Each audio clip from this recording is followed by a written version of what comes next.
Hello, I'm Jeff Ajak. I'm the owner and founder of Action Continuous Improvement and Continuous Improvement Central.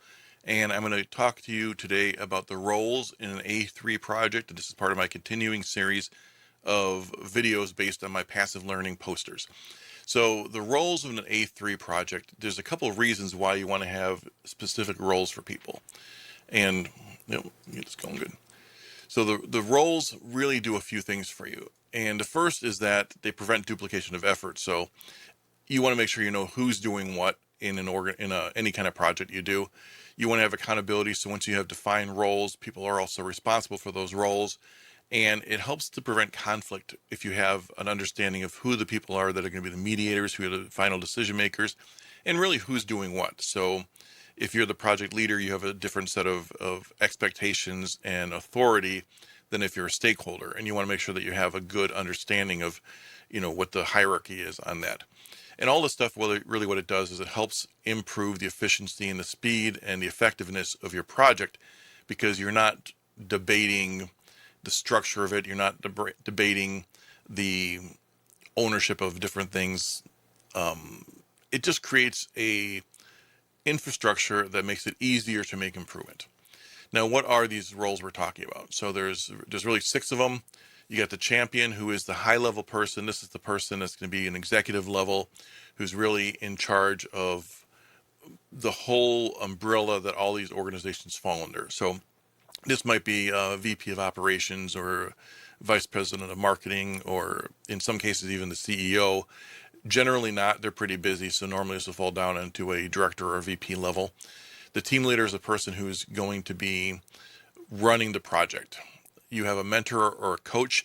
These are not necessarily the champion, but these are people who have expertise in A3 reports and A3 thinking, and they're able to help coach the team leader along. And there's a very specific style of mentoring and coaching you want to use for A3.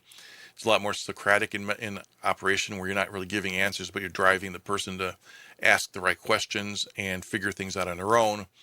But you're going to keep them on track, because A3 projects generally have a lot of resources invested in them.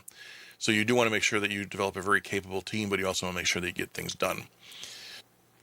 But before we go any further, I would like to ask you to like and subscribe. The likes really help me out. It makes sure that the videos get elevated, and it shows that there's something that are worth watching, and it helps me get more traffic to the page, and it helps me get more people viewing it, which helps me out in a lot of different ways. It gets more people aware of what I do, and it just helps a lot to have those likes hit. So it doesn't cost you much to hit that button. If you are enjoying the video, please do that. If you want to make sure you never miss anything, I recommend that you subscribe.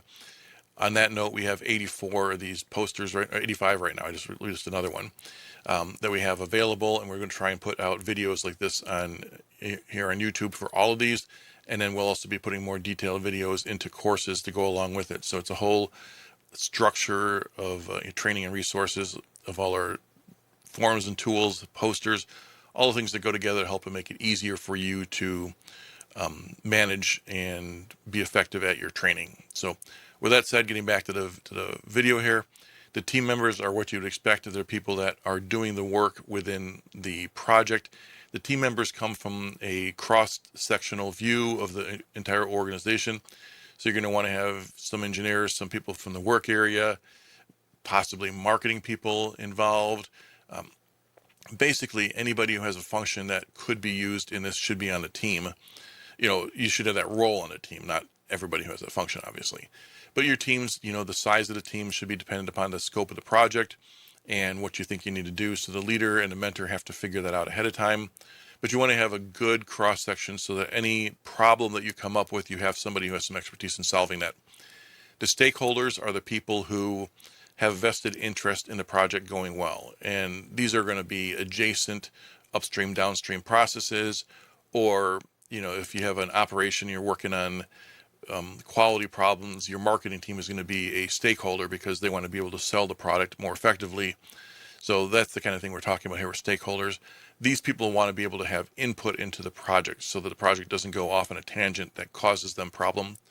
Normally, it's not the recipient of this that's going to be the issue. It's the people who are having to do more work. So if you have something about quality, the materials team may want to be involved because they're going to have to be doing something different in many cases to help that quality go up. And it'll end up often being more work for them, or having to renegotiate contracts, or and just whatever that comes up to be. Often your stakeholders are people who have to do additional things in their primary role because of this project. So you want to have them involved. And then finally, you have supporting roles. And this is the facilities team, this is IT, HR, all the different groups that aren't necessarily vested in the specific project, but they have a function that you need their help on. So these are the supporting roles. So for being successful in your roles, it's really important to understand them. So you can read the list over here. But, there's a big part of this is to really comprehend what it is you're supposed to be doing, stick to your lane. That doesn't mean you can't talk about other things, but make sure you're doing what you're supposed to be doing first before you're trying to do other people's jobs.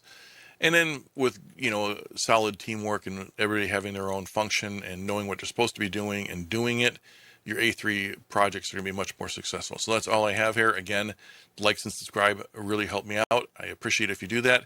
Have a good day.